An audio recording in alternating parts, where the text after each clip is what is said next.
Welcome back, everyone. This is episode 107. Another one of my really good friends. I appreciate you being here, Drew. Drew Larison is here with us today. He owns Larison Media, does a lot of marketing for companies, service industry. We'll get into all that, but he's having a day. I'm having a day. But we are going to do this thing anyway. So we're here. I'm sorry you guys can't see my face in 4K like I had planned, but maybe that's not a bad thing. You know, maybe that's a blessing in disguise. Like I said, you still look good. That's all that matters. You sound good. Said just before you got here, for you guys who were listening last week, it'll be next week. Electrician showed up at my house 10 minutes before we were on the podcast. Said, hey, we're going to switch your board over. I'm like, oh, good timing. And so, couldn't use my studio. I had to go upstairs, ran for my iPad and AirPods. So this is nothing new today. Yeah. Well, it's funny because we're in the process of like potentially starting our own podcast. So these are all just lessons we'll learn, along the way. Exactly. So we're on the last call and I was like, we've had a lot of firsts, but this is still another first. And we're 107 episodes in. Lose entire power to your home. I'm glad that hasn't happened multiple times. That's good. Yeah. It's going to happen. So before we roll on, you mentioned a podcast. What are you guys going to do? So we want to start a podcast. We've got some pretty big changes that I wish I could share with your audience, but not yet, coming in 2025. Nice. We're like a month away. We should have just waited. Hey, we'll have another one in January, or actually probably March of next year would be a good time for that. Got some things changing next year and coming down the pipe, and we'll get into it, but so next year is our 10th year as an agency. So we've got that 10-year mark next year. And when we first started, we were what a lot of agencies start at, is just like a generalist agency, where I was like that young, scrappy entrepreneur. I'm still pretty young, but not, I'm still pretty young, but not as young as I used to be. And I'll take any client I could possibly get, and try to help them out as much as I possibly can get. And the last 24 to 36 months, we've really found a home in home service. We've really found a place that we can do a lot of good for a lot of companies, and we're able to track that good work, and we're making some changes to really double down on that. But so with that, I want to have a podcast similar to yours. I mean, I've listened to quite a few of your episodes before today, and just kind of let's tell the story of the entrepreneur. Everybody's got a unique story. Everybody has random lessons they've learned through those stories that's gotten them where they're at. But at the same time, obviously I'm going to mix some marketing into it, because I feel like one of the biggest hurdles for home service business owners that maybe they're still in that truck, or maybe they're recently out of that truck and now they actually have maybe time to focus on marketing, but there's just so much to it. There's so much education to it. And I think something we do well is we educate along with the work that we do. The reason I have that mindset, don't believe everything he says, but Dave Ramsey is a smart guy in the world of finance. And he always says, before you hire a financial advisor, right? Maybe you're starting investing and things like that, don't just get a financial advisor that'll just do, this is what we're doing. This is what you're going to do. This is what we're going to do. Instead, find somebody that will teach you along the way why behind what we're doing. And I've loved that idea and mindset. And so I think we do that as well, through good communication, to we're teaching people not just what we're doing, but why we're doing it. So I feel there's a lot of little by little lessons in marketing we could apply to this podcast as well. And of course, we'll have our clients on it. I want to have other vendors and the home service world on it. Obviously, people that aren't clients as well, but just provide as much value for the stories of home service that are amazing, as well as I want everybody to be able to walk away every single episode with a one thing they can do different with their marketing moving forward after that episode. So not these giant leaps and bounds, but what's one small thing you can change next week that you could be able to tell a difference. So that's what that podcast will be. Yeah, I love that. Because I think it's really easy to get overwhelming advice in the world of marketing, when in the reality of marketing, in my mind, it's just little changes, little tweaks, always be tweaking and changing, not just drastic changes need to be the only things you need to do. So there's a lot of little stuff too. Yeah, I agree with that. So Drew, I always ask this question. You probably heard it if you listen to the podcast enough. If you and I are juniors, seniors in high school, who is Drew Larison? It's a great question. And I've heard you ask this question. Drew Larison, I don't know. People always used to say, because in high school, there's always like groups or segments of people, right? Cliques. I was like a wanderer in high school. I kind of got along with everybody. I played some sports in high school, but I didn't just hang out with the sports, the jocks, I guess, if we're going stereotypical names. I'm a musician. So I was never in band, but I got along with the people in band at the same time. I was kind of just a wanderer, but I'm a fourth generation entrepreneur. So I always had that type of mindset, I guess. Like I liked creating things. I liked doing things that like disrupted things that were going on, or like I'm really good at looking at something, how it currently is, and seeing how it could potentially be better. Like that's one of like my biggest strengths. So like my claim to fame in high school is I was the leader, and I'm not exaggerating, I was ahead of it, the entire student section for like high school sports. So basketball games, football games, like I was the guy always front row, leading the cheers, leading the chants, which that's nothing new, right? Student sections have been around for a long time. What I did to make it better, because I like to look at it, I had custom t-shirts made for the student section, hustled them in the hallways. They were $10 a pop. I made like $2 a shirt, and like everyone had the t-shirts. And that was like the first year. As a junior, I did that. And senior year, once again, I looked at it and I'm like, how can we make it bigger? Right. Because actually my junior year in high school, my high school won state in basketball. So like junior year was a big year. So like I was leading the student section at what used to be Conseco Fieldhouse where the Pacers play. Like really cool memories. And we won in like double overtime. Like it was just a wild game. So like senior year, we had something to live up to, right? So what we ended up doing, I'm like, all right, how can we like make these t-shirts a bigger deal? We literally got home and away student section t-shirts made. So when we were home, we were all in the white that matched the jerseys of the basketball team. And then we were all black t-shirts when we were on the way. So like, I don't know, that's always like a fun little story to like throw back to. But I know I really did. I did not have a certain clique that I was in all the time. I was just kind of like a wanderer socially. Decent student, nothing great. Still to this day, surprised I got into college. But it turned out all right. That's cool. So you're fourth gen entrepreneur. Was your dad, grandpa, what did they do? Yeah. So, my great grandfather, owned a farm down in Kentucky. So that's unbelievably an entrepreneur in my eyes. Farmers are crazy business owners. Tough bastards. Yeah, 100%. And then my grandpa started a business where it was like a precision steel cutting business. So they moved from Kentucky up to Michigan in like the Garden City, Detroit area, very much a manufacturing type of business. And they moved that to Indiana, where I live now. And my dad took over that business. So that leaves me to be the fourth generation of business owner entrepreneur. And my brother is actually a pastor for his own church. So in like a weird way, that's entrepreneurial too. He would never say that because it does get weird saying you're an entrepreneurial pastor.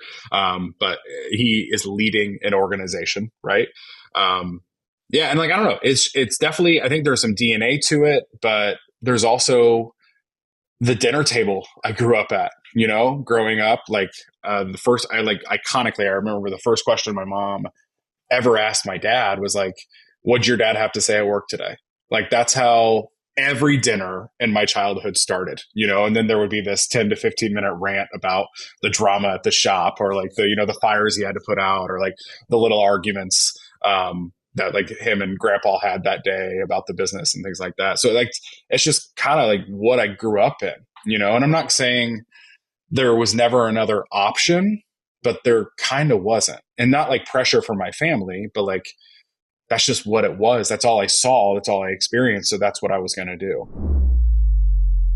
So if you haven't heard about Gorilla Desk yet, it's a super sick software. It's actually made by one of my really close friends, Chris Mareshi. So Chris built Gorilla Desk to help streamline his own personal business over 10 years ago. But now Gorilla Desk is used by over 4,000 companies. And today it's become one of the most premier platforms in our industry. So what's really unique about Gorilla Desk is that it's a simple all-in-one solution that's really easy for your team to use. Gorilla Desk offers a seamless onboard experience and best-in-class support with no additional cost. It's all included in your subscription. Inside the software, you'll find a whole suite of features: scheduling, invoicing, routing, and sales pipelines, integrated VoIP, text messaging, and pretty much all the automations you're going to need, and much, much more. So if you guys are still relying on paper or spreadsheets or fighting with an old software, I highly recommend that you guys check out Gorilla Desk. So we have a link in our description. Click on that and it'll take you right to their free trial. Now let's get back to the show.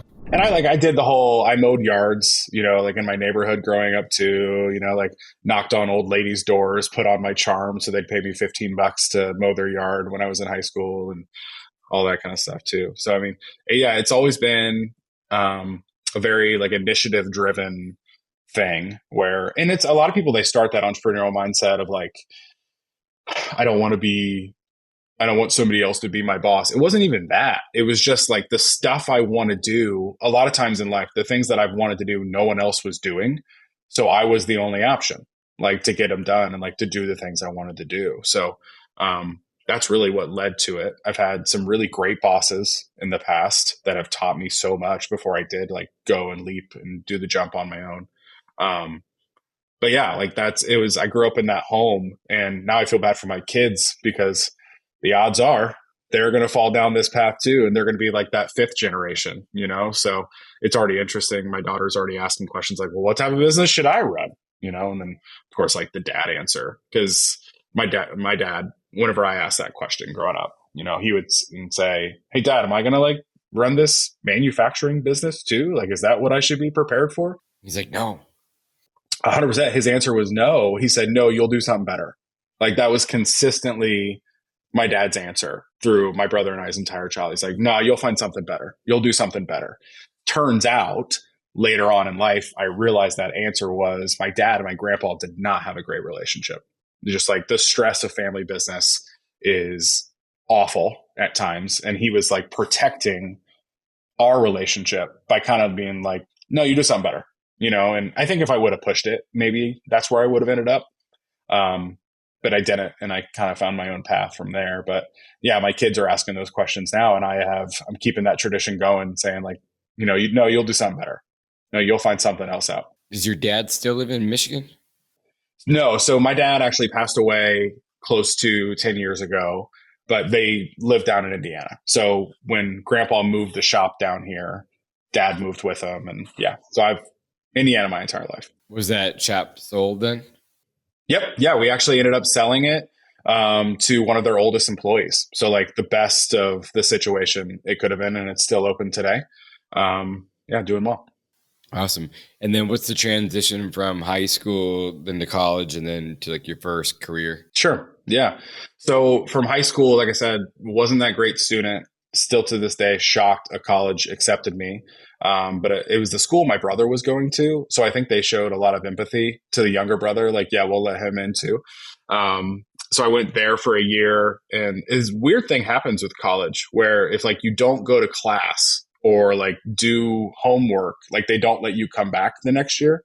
They call it flunking out or something like that.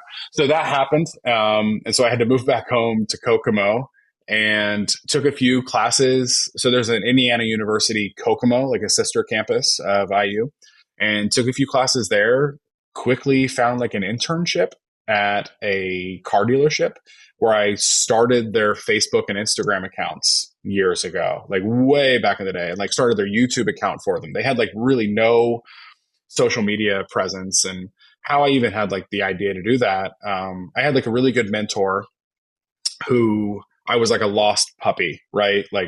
This failure to society, college dropout, kid. I had no clue what I wanted to do in life. And he handed me a book called Crush It by Gary Vee, which is a, iconic book to this day. And that kind of opened my eyes to it because I knew I liked technology. I knew I liked people. And growing up in music the way I did, I knew I loved being creative. So that kind of all landed me into that world of marketing. So I read that book, got this whole idea. I'm going to be Gary Vee of Kokomo, Indiana, and reached out to this car dealership and got an internship through them. Thought it was all going great. And I asked that question that everybody asks at the end of an internship. It's like, so you want to hire me? We want to keep this thing going? And they said, no, we don't. But fortunately, another local car dealership had seen what I was doing at the other one, and they asked me to lunch and offered me a job as the internet marketing director, which to this day, I had no business being an internet marketing director when they hired me for that, especially for like a pretty large car dealership. But I accepted it, dropped out of college again to take that job. Worked there for about a year, got some really good experience of like being an employee, learning expectations, how to be like a professional in that job. And the guy who actually was my mentor, who gave me that Gary Vee book years back, he called me up and said, hey, my agency, we're looking for like a social media marketing director, potentially someone up in the Midwest. If you know anybody, let me know. And I quickly responded, why not me? So we met 2 weeks later, and I worked at that agency for about 3 years before I left and started my own. So really good experience as an employee before fully making that jump into like owner myself. Like I said, Larison Media, we're turning 10 years next June. Yeah. So you started in 2014? 2015. Yeah. 2015. Cool. Yeah. Next year will be 2025, I suppose. Yeah. When you first started marketing, what niches did you pick? And then the next question after that will be, what has changed since then till now in the, like, not with your agency, but as far as marketing goes? Yeah. Well, geez, so much. When I said, like, when we started the company, which I did as a side gig, actually, when I worked at the car dealership, I had like random social media accounts, which this was, you guys got to understand, like, this is 14 years ago, 15 years ago, where it's all brand new. Oh, so brand new, like so much so. The high majority of small businesses didn't even have Facebook pages, So then I was like this young guy, arrogant as can be, because like I said, I learned from Gary everything. So I had like, an unnecessary, I picked up his arrogance and attitude because that's who I learned from. Walking into your business saying you should be on Facebook, and everybody's like, what's Facebook? You were right. I was, and I turned out to be right, which is great. But also, like, locally, I was the only one who cared about it for a solid amount of time. So I didn't have a lot of competition in that world either. But I had like some side clients, and then I worked at that agency. So when we started Larison Media, technically the company name was the Larison Company. And then a few years in, we switched it to Larison Media because I started hiring employees, and I thought it was weird. Like the Larison Company, one of these, not just me anymore. So Larison Media became a thing. And like I said, when we first started, anybody and everybody, like, I'll take a gym, I'll take that car dealership I worked at actually became a client,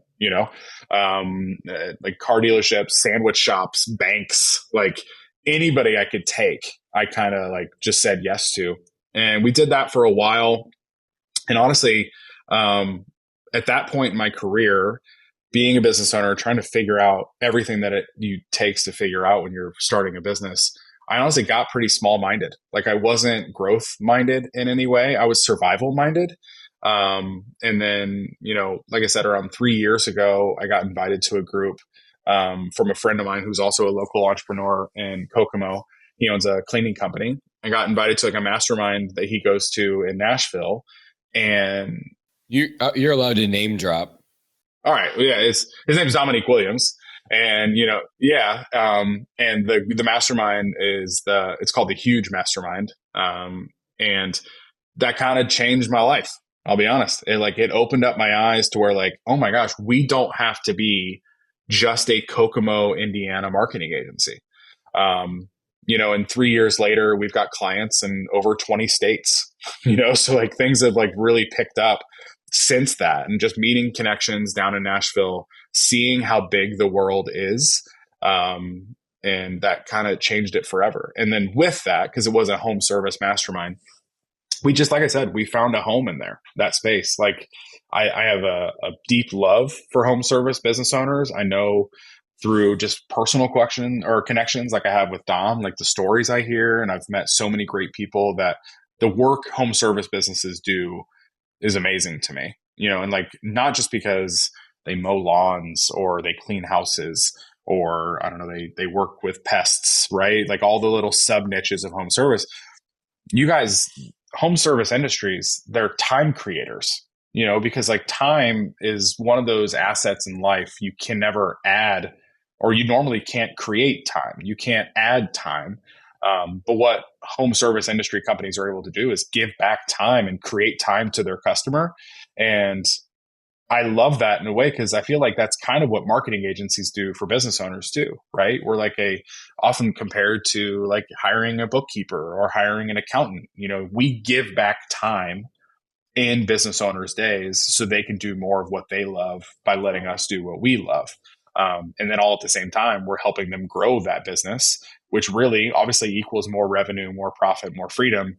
But also that means we're helping strangers we will never meet, the customers of our clients, right?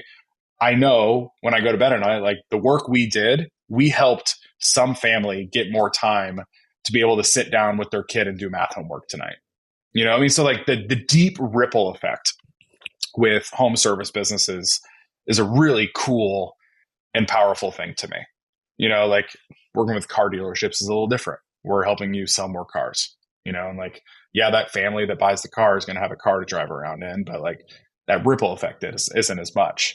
With home service, like it's amazing the work that gets done. And honestly, I don't think that's talked about enough. Like in the space of home service, we get really caught up at about what we do as home service companies.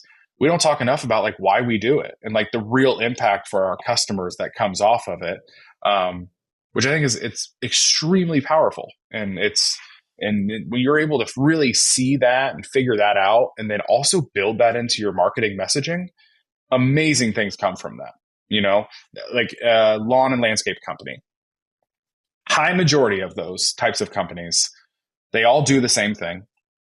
How they do it is very similar, right?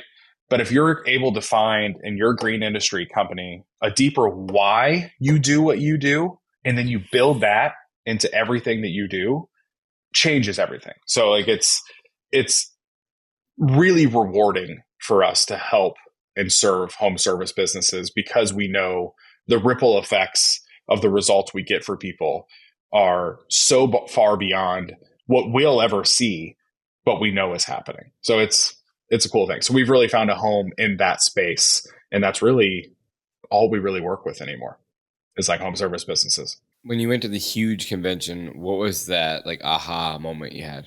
I sat down. So at that mastermind, they do the classic like, hey, we're breaking for lunch. Don't sit with somebody you know. And so I sat down with like a buddy who's a good friend now that I never met before, and he just started asking me a bunch of questions. And it started off, he just asked like, so what do you do? And I said, I own a marketing agency. I'm like one of those odd ducks in the room, right? Which is always weird to be like a vendor in one of those mastermind rooms, because I intentionally, like, I'm not there to just sell all day.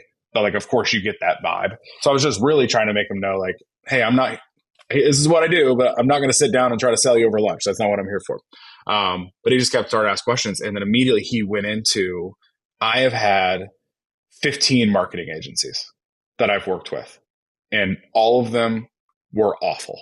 And I'm like, really? I hear that all the time. Oh, dude, me too. Me too. And like the amount of time that I apologize for my industry is wild, for things that I never did. It's just things that my industry has done.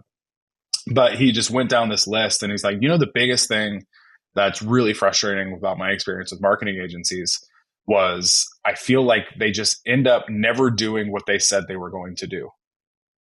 And he said, man, if I could find an agency that simply just did that, like write down the scope of work that you were promising me that you were going to do and just do it, I'd be so happy. Because like results are a variable, right? There are so many things that go into like creating results with marketing. We could build the best campaign with the best targeting in the world, but if some video goes wild of one of your trucks driving crazy. It's all down.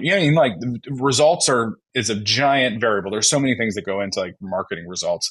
But he just said, like, if I could find somebody that would simply just do what they told me they were going to do, my life would be different. And like, that was the moment. I remember it. And I'm just like, we can do that. We do that. We do that every day. We're very intentional about what our scopes are and we stick to them. And I'm like, he was in Texas. So I'm just like, wait, that's all it takes to have a client in Texas is just do what you told them you were going to do. I could have a client in Texas. Like that was just like this crazy thought in my brain as this like small town Indiana kid. And yeah, a few weeks later, I had a client in Texas that guy I had lunch with, and that person introduced me to so many people in his industry. And then I had a client in Oklahoma, and then I had a client in California, you know what I mean? And it just, the ripple effect from there happened. And like the growing pains that we've all had, we've gone through and we've learned a bunch, and it's been a wild ride the last 3 years. But it's like that conversation just kind of blew my mind, because being a small-minded entrepreneur that I was, which I fully own up to, the thought that we could be an agency that works with somebody in Texas, we're like, nah, we couldn't do that, right? Like we're just in Kokomo. Like I have to be some crazy big agency that someone in Texas would want to work with us. And that just kind of rocked my world to learn, no, people just want good, honest service and like do what you told them you were going to do and have like a good partnership. And I'm like, we can do that. We are capable of that, right? We're already doing that. Let's do it. So that kind of like blew my mind. And, I'm pretty well versed in this industry, and lawn care, green industry, service industry. And that's the biggest pushback that I get from other people that I talk to. I've been through the same experiences they've been through. Like if they cancel, they keep their website, they can't get it back. They say they're going to do things, don't do them. Then they say they're going to have these numbers, like where did my ad spend go? They don't give you reports, nothing. And then even just lack of communication. Like, hey, let's jump on a call. Whatever you guys do, not you specifically, like once a week, once or twice a month, once a month, whatever that is, let's just jump on a call and go over our marketing together. Like if you could solve those few things, you're going to do great. And I think, I will say that I think marketing companies have come a long way, but yeah, it's for a while there was a mess. Well, I think a big issue that agencies have, which this is not a marketing agency problem. This is a business in general problem. Growing is hard. And I think in the topic of like digital marketing is something that you could start something and grow really quickly because it's a hot topic. Everybody tells you have to do it. And if you're like a lone wolf in an industry, you're going to grow quickly, and honestly, it doesn't take much to grow quickly if you're a lone wolf, right? And growing is hard. It's hard in any industry. Yeah, that's what I'm saying. This is not just an agency problem. This is just a business problem in general. And taking the time to not just grow, but to grow well. I love the term like growth hacking. Like, how do we grow as healthy as we possibly can and as quickly as we possibly can? And I think that, these same stories that I'm talking about without mentioning names, they get into a circle, they find this niche, everyone recommends them, they blow up, and then they just fall apart. Yeah. Yeah. And that's happened so many times, because home service, yeah, it's a niche, but there's all these sub niches too, right? Which I don't think will ever be just green industry or just cleaning industry. I think there's big benefit to working with a lot of home service niches, because in the reality of the situation, all of the sub niches, the customer is the same. It's the same. It's a homeowner.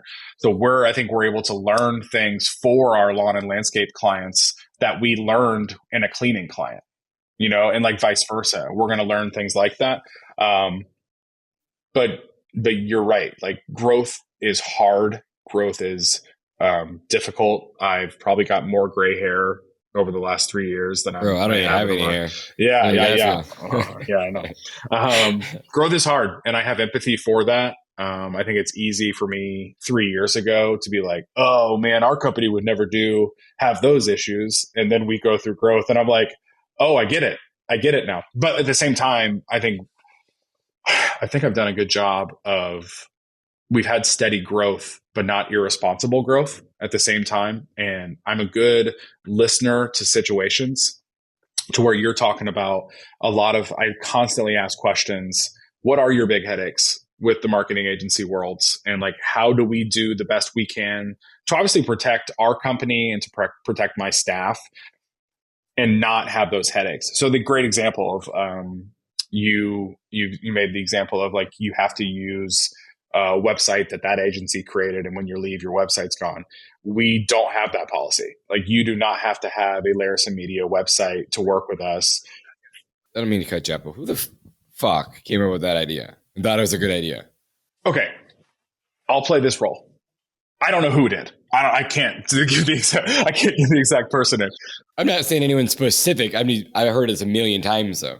I know. And if you think about it from the agency standpoint, process system wise, and they're scaling and they're growing. And if they have specific operation procedures for website projects, for changing websites, for dealing with SEO, and the whole point is just to be like any company, right? To be as efficient as possible. It would be unbelievably easier if every website we worked with for a client spoke our language, was made by our designers. We know it back and forth. Absolutely. That makes it so much easier, right? I get that. But at the same time, we take that sacrifice of that ease for us and we replace it with having people on staff that know WordPress well. We know Squarespace well. We know Wix well, like all those different platforms, because I don't want to ever have a feature or a product in our agency that our clients look at as a burden. Like, I'm constantly trying to make the whole process of working with Larison Media as burdenless as possible for our customers, because the only reason they hire us is to make their lives easier. So they don't have to do this work anymore. So why would I put something in place that is just a headache? And then, then you have the detail of like, well, if you leave us, then you don't have a website anymore. But how many people do you, I mean, you don't have to give me a specific number. Like, how many people come to you that don't have a website yet, or they're just transferring the website to you? I mean, honestly, a lot. No, most people have a website. Yeah. But I mean, if they're able to transfer it from their old agency, I'm all about it. Like, if you don't have to put that financial burden of buying a new website when you're starting with a new agency and, paying for all the things you need to pay for, great. I had a call yesterday. I guarantee I could have sold this company a website, but they didn't need it. And they were already, budget conscious about the services. And I'm like, hey, let's hold off on that then. Like, your website will be good for a few years. We're easily able to work on it. I'm not going to try to sell you on site. And they were mainly happy with it too. So why would I, if the website's performing well, and obviously we can, if we can change it and have access to update it for SEO purposes or all those things, if it's performing well, I'm not going to sell you a website just to sell you a website. Exactly. Yeah. It's just a headache. And I want to make sure as much as possible, we are a headache-less company to deal with. I think I've learned that lesson from Amazon. When Amazon created that one-click purchase, changed everything, right? Oh my gosh, I don't have to type in my card information. I don't have to verify my card. I just click a button and it's done. We all should be doing that.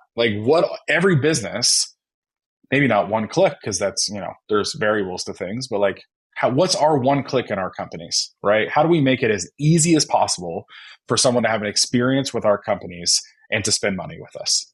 That's what I try to do.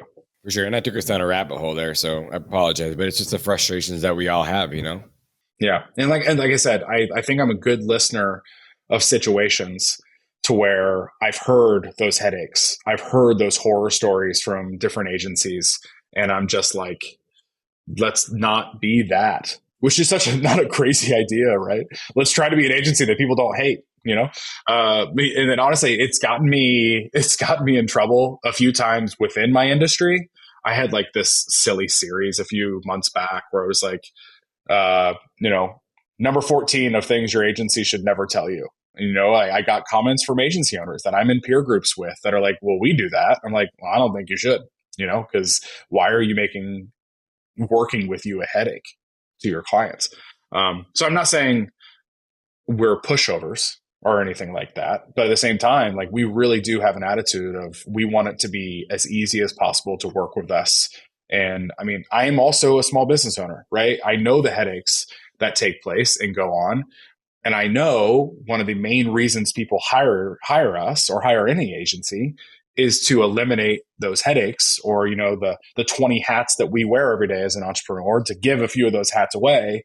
The last thing I want to do is give them more headaches by working with us. So that's kind of just always on the top of my mind. Yeah. That huge convention that you were at in Nashville, is that the same one that I was at? I can't remember if that was my first one. I don't think that was the first one I went to, but that mastermind. Yes. Yeah. Cool. Yeah.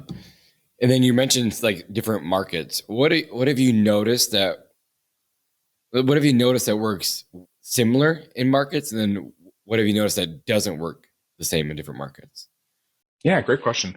So like I was saying, working in all the different like sub niches of home service that we do, you're right. A lot of it is super similar, because really no matter what industry you're working in, attention is the main currency, right? So like, how can we grab as much attention as possible, and they walk away with that attention with a good feeling in their mouth, right?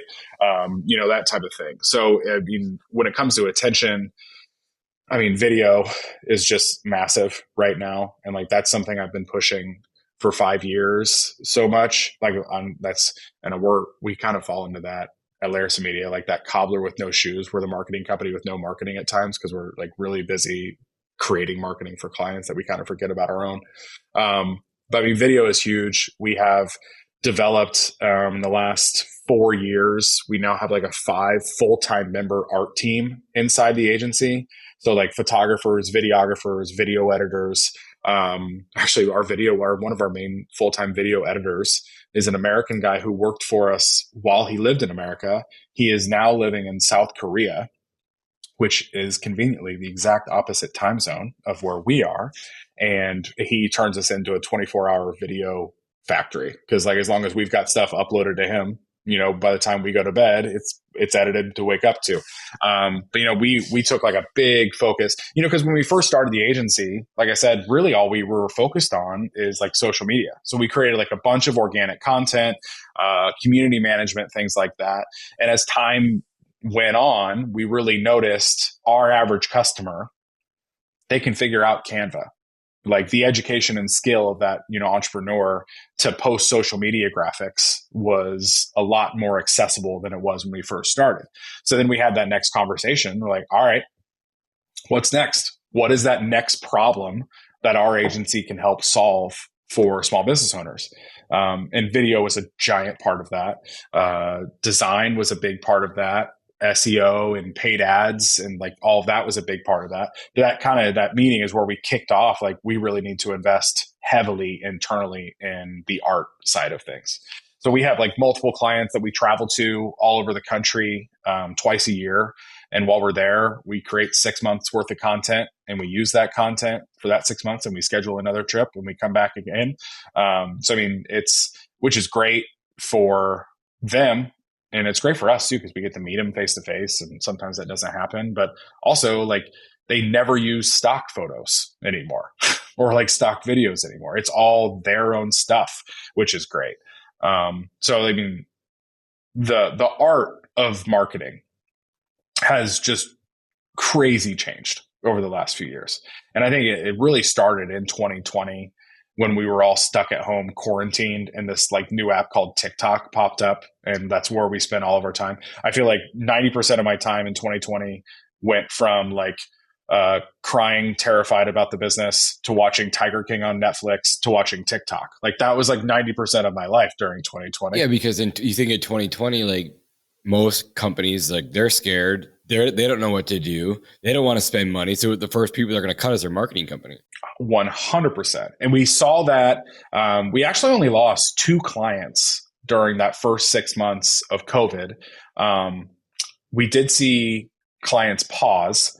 Our accounts receivable had never been higher, which was terrifying. But I tell you what, going back to like my childhood, my dad owning a manufacturing business that their customers was the automotive industry, I lived in a household through 2008. So like I saw my dad try to keep a business together and the doors open during 2008 when no automotive factory was open. So like I had that experience. I was just witnessing that, and like hell of a job to my dad. He laid off no people in 2008. He kept the doors open, and I'm proud to say like neither did we, in 2020. But you're right. But what we saw is some of our clients were terrified and they paused.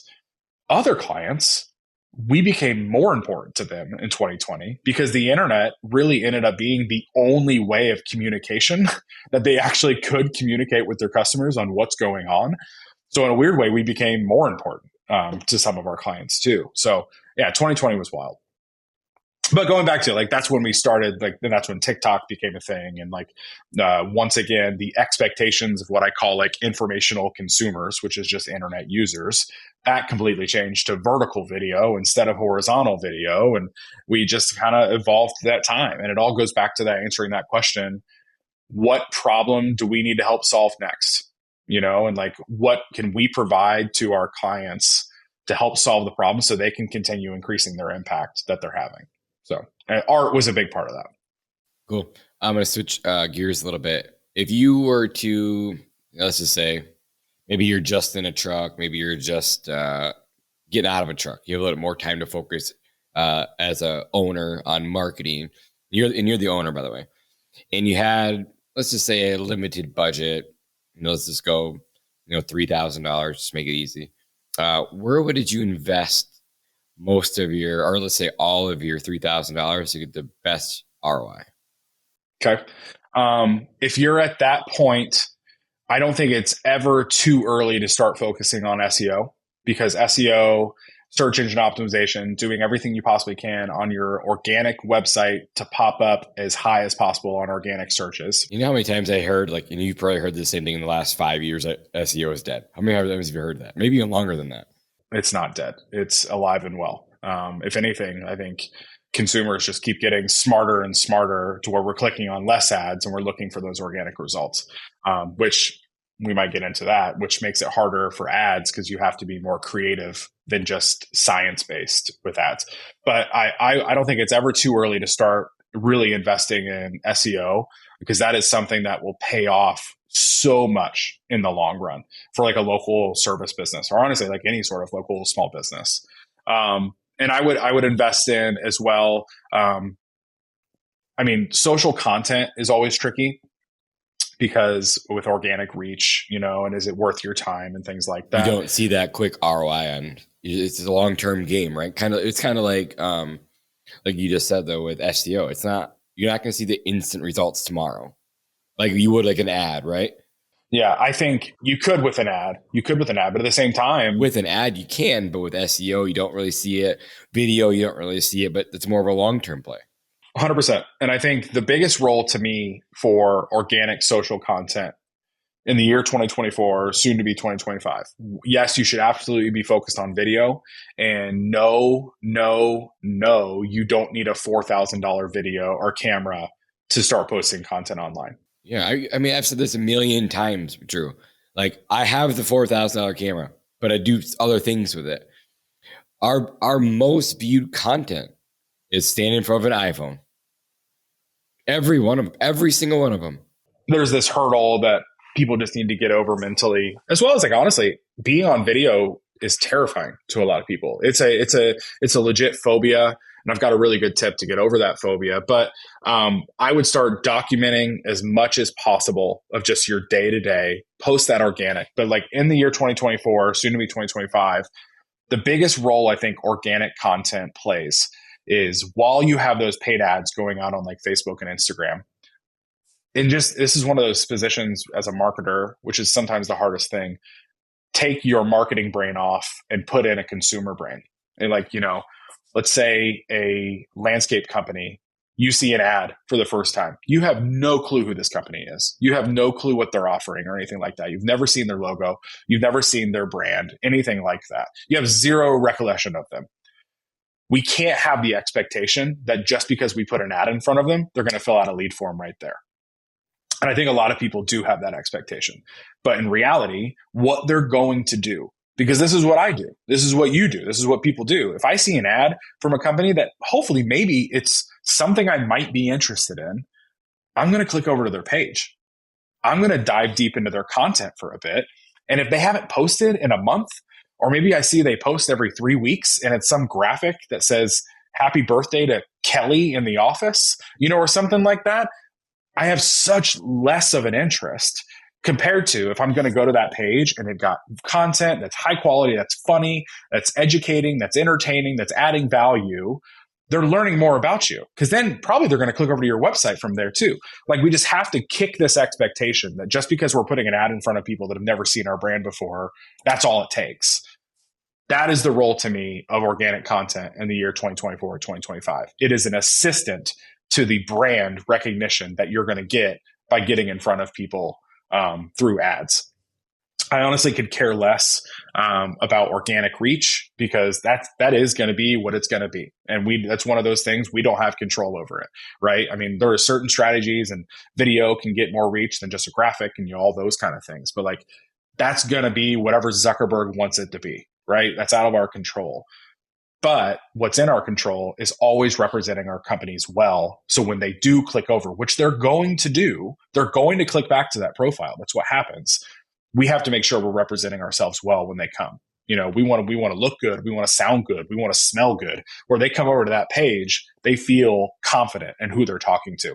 Then they're going to go back to that lead form and fill out, or maybe the next time they see it, or they're going to click to your website, which is another conversation. Your website's got to be on par. It's got to be like mobile friendly. It's got to be all these things, have enough information for what they're looking for. So when that ad pops up again, I know those guys. They had that funny post about blah, blah, blah. Yeah, maybe I will ask them about their services, right? I just don't think we could have this expectation. If someone's never seen your brand before, then an ad comes in front of them, lead. It's not how it works. That's not how the human consumer brain works. We're, as a human, we are seeing more ads than we ever have before. Creative matters so much more than it ever has. It's the biggest variable for ads right now, where you have to be able to jump off the page enough to where not just to fill out that lead form, that they'll actually care enough to go back to your page. 100%. Yeah. So that's the role of organic content to me in the year that we're living in. Yeah, I like that. Let's switch a little bit. I know we're running out of time, but ad spend, where would you let's set SEO aside. We know it's massively important. You can get organic reach from video, from SEO for your website, your LSA account, your Google My Business account. If you were to spend ad dollars today in the service industry, where would you spend ad dollars specifically? Well, I would do research, because luckily we do live in a world where there is enough data out there that no one should ever just be spending ad dollars blindly. God, I love that answer. Finally. Yeah, that's the answer. So, and luckily, if you know the path to go to reverse engineer figuring out that budget, and that's, I guess, the hardest part is to know that path. Then with Google Ads, you're able to see, here's how much the average click is costing for these keywords. How many leads can you handle a month? What's your closing rate? And how many more customers do you want every month? Great. You need to be spending X amount of dollars, because that's a lot of times I think agencies, they'll throw out random numbers. And a lot of agencies, they'll take a cut of that ad spend, which we don't do that. It all goes to the platform, but they'll throw out random numbers. And if things aren't working well, all they'll say is, well, you just need to spend more.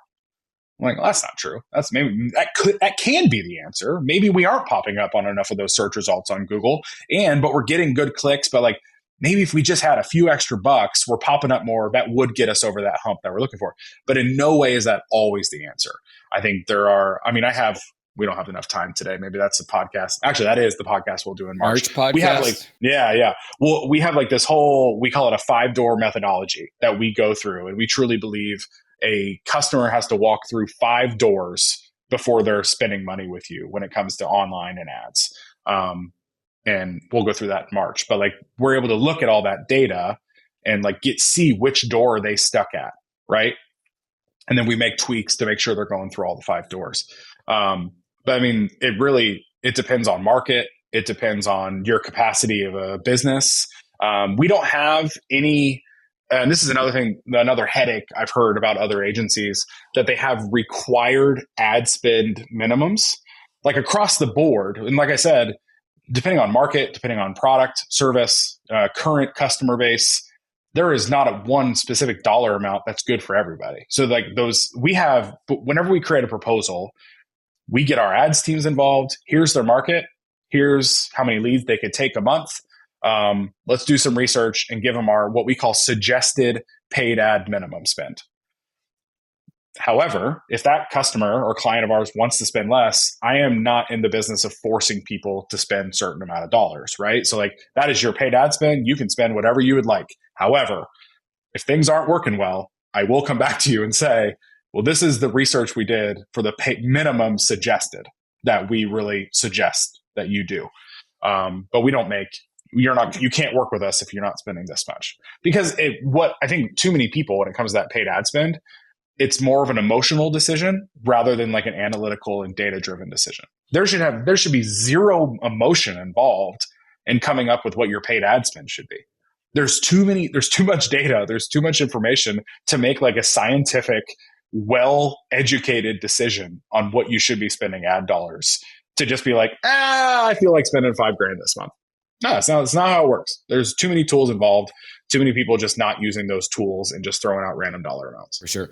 As far as like specific, let's just go like Facebook, Google. Do you see like specific amounts you should spend on those to get the best return? I can give you probably like our average suggested minimums. Would that maybe answer that question? Well, only because I just know like on specific platforms like those, like if you're spending $200 a month, you're just not going to see the results. So people will go spend $1,000 on Facebook ads in a month. Like, yeah, Facebook sucks. I'm not using it no more. Or they'll try it for 2 months. And it's like, yeah, it's terrible. It's not going to work. Well, but even that, I mean, you could do well in certain markets with $1,000 a month. That's what I'm saying. So when you said your market, it depends on your market. I was like, thank God, because we have multiple locations, and some platforms do well in some areas, and then in another area it's terrible, but then the other platform works great. Yeah. I mean, with this like 5-door methodology, which I'm really teasing that out now, but like I'm a big believer. We have debunked that like some just ads will never work. I don't believe that. Like, I think there are 5 doors they need to get through. Maybe they're stuck at door 2 or door 3, but I really believe any ad campaign can work. But when it comes to like average suggested paid minimums, $1,500 on Facebook is a healthy budget for most people to start at. And then I'm also a believer like, hey, let's start conservative, figure things out, and then bump it up. A lot of agencies, they want to start high, which it's really easy. Because there's that testing period, 100%. But I'm a bigger fan of like, hey, let's start smaller. Let's figure out what kind of content your people want to see, and then start creating more of that. And then that will help out. And then that's when we're starting to be able to predict revenue or leads, then we'll bump it. But that $1,500 on Facebook is probably a healthy spot. Our probably average Google is around $2,500 to $3,000 a month on Google. But that depends on the niche too. Depends on cleaning compared to like some of our landscape clients just do like large install products or projects and pools. You're going to pay more for those, so it's Google has more of a flex up and down than what Facebook does. But usually that average suggested minimum is anywhere from that $2,500 to $3,000 mark. But also like our agency does a good job of like actually telling you where all that went, and like our reporting's on point. It is wild to me that some agencies never have lead quality conversations, because if you're not having conversations about, hey, the leads you got, how quality were they?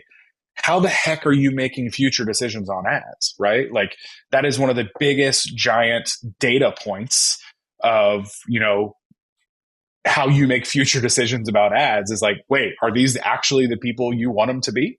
And a lot of agencies just, nope, we got you this many amount, successful month, call it. I'm like, yeah, but where did those go? Like what happened with those, And like, we definitely don't, as of right now, like jump into the sales process for our clients. But I mean, we had a client not too long ago. They were making it, obviously door 5 is sales. What's that sales process look like? That's door 5 of the 5 doors. According to data, according to everything we were seeing, they were getting through 4. Like we had a hard stop at this door 5. And instead of just being like, yeah, your sales process, I don't know, it's not us. You should spend more, or like a lot of people at your agencies say, we actually dove into some of the recorded calls and we noticed, and I mean this respectfully, that company might have had the worst CSR I've ever heard on a recorded call. Like the amount of money that went through that person's fingertips and just dissipated into the air was wild. And we confronted the client about it because like that comes back on us, even though technically it's not, right? Like overall, they will look at the success of it by how much money they're making in ROI. So that comes back on us like, hey, let's listen to some of these calls together. And like that blew that guy's mind that we actually took the time to get that deep into it and be like, here, how can we solve this? They have a new CSR. Everything's good. The people are flying through door 5 at this point, so it's taking that time to really look at deep into the situation and not just setting a campaign and forgetting about it and just reporting on leads every month. It's more than that. I love that. I know we're running out of time. I'll ask like 2 more questions and we'll jump off and then we'll reconvene in March. Super excited. Like we could probably talk for the next 3 hours. At least. Yeah. This is turned into a Rogan podcast. For sure. Yeah. Because we're into this thing already. I want to give the listeners a lot of good value, and I don't want to take up all their day. It happens from time to time. I've been known to do that. Offline strategies, where do you go? For home service specific, I mean, honestly, I've learned a lot of things from you from the door-to-door world, man. Like I that's one of the first things I ever learned about Jonas Olson is I walked into a room as a digital marketing guy and he stands up, he's like, dude, we're killing it door to door. And I'm like, wait, what? You're just knocking on people's doors and making money? I've actually told so many people your strategy of hire local college students that are also off-season athletes because they're just naturally competitive people and like they are in shape as well and can walk around all day and things like that. I've told so many people that and they're like, oh, I have a college locally. I'm like, yeah, go get them. Like call the athletic department, like get those kids. And like think if you like take your Facebook marketing, you're targeting those specific markets, like those specific neighborhoods a couple of weeks before they get there and then they come rolling through, like it's next level. Exactly. Warm that lead. I mean, yeah. So obviously there's been great success in the door-to-door world, but what I like about it, and it's what you just said actually, is I don't know if I would ever suggest just do digital or just do traditional or things like that. Because what you just described is a beautiful world where both of them are working together. It's a wheel, right? It's a marketing wheel.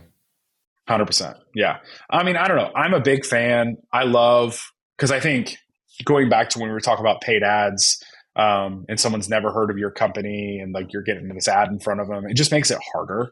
I'm a big fan of like really investing back in your community. And I think that pays tenfold in the future. Like, I don't know, sponsor those little league teams, show up in those parades, like get in front of people, like as much as you can. It's easy. And like, honestly, it's fun, right? Like go to get a booth at the fair. All that kind of stuff, right? If you are a business that highly, your customer base is in your backyard, show up when you can, like donate to nonprofits, help put on events, get your logo, get your branding in front of people as much as possible. Because I don't know, I have like this, the words advertising, marketing, and branding, I kind of like look at in a different way. I think advertising is like the short game. It is a paid ad. It is like back in the day, like a newspaper ad or a radio ad or something like that. It's like short-term action with a short-term goal result. That's advertising to me. Marketing to me is like any action or idea that a company takes or has that in hopes increases their overall brand. Like that's marketing. Like honestly, your shirts that you wear, how you answer the phone, how quickly you respond to emails, like how easy it is to read your website and get information. Like all of that is marketing because those are all the things companies do that, hey, I think if we do this, people will like us more, right? Like that's the whole idea. And then branding to me is simply like, what do people say about you when you're not in the room? What thoughts pop up in their head when they see your logo on a kid's t-shirt T-ball league, right? Like, what are those things they're thinking about you when you're not there? And I'm just all about doing the advertising and that marketing, because that's like, marketing's long game, advertising is short game, branding is simply the game. Like, that is what the game we're playing is, right? So if you could do all those things and win at the game of branding, every little strategy of digital marketing, every little strategy of any type of marketing is going to be so much easier if you are a local hero to your community and well known.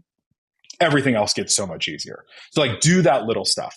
And like I said, like, remember when we first started and we kind of had dreams of that, like, oh man, like we could be in the 4th of July parade. That'd be cool to get our company out in front of people. And then we kind of forget about that stuff, as time goes on. Yeah, the bigger your company gets, you stop doing the little things that got you there. 100%, and like, do that little stuff, have fun with it. Trust me, your staff probably loves it. They might grumble about it at first, but like, they're going to have fun with it.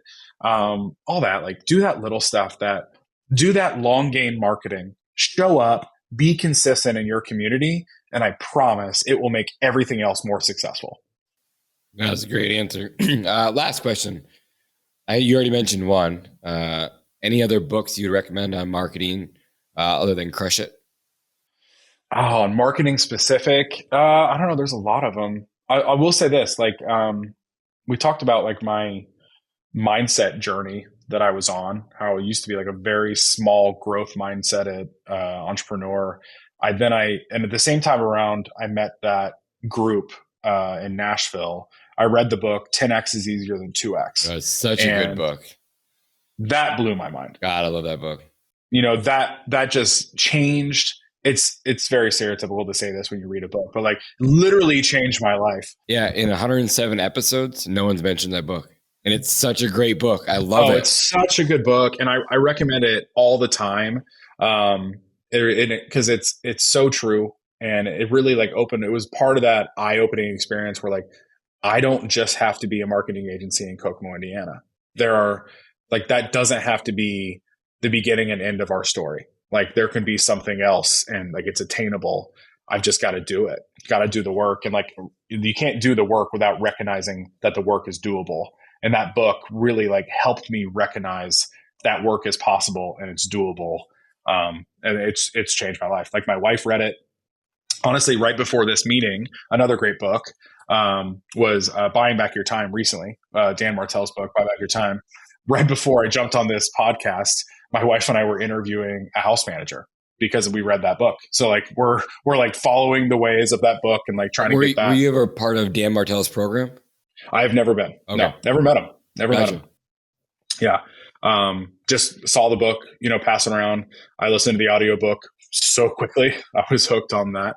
But that's a great book too. In the worlds, a lot of the companies we work with, they are, either like on that path or really starting to grow, or they've grown and now they're maintaining. So like, understanding the power of delegation, not in a greedy way, but in a way like to just help you keep going. Because that goes back to, honestly, those books, that's funny.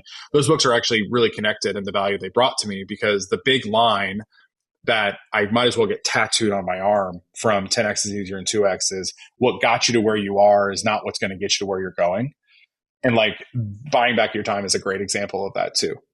Like, the stuff that's going to get you to where you're going next is the stuff that's holding you back, is the stuff that you're still doing, that what you used to do to get you where you are. So yeah, what got you to where you are in no way is going to get you to where you're going. And like, that's a hard lesson, because that's just another moment we got to get uncomfortable and try different things that are scary. But that's what we did in the first place that got us to where we're at now. So you just got to keep doing those things. Yeah, awesome. I think we should just end it there, because that's a great place to end. We are definitely going to pick this back up.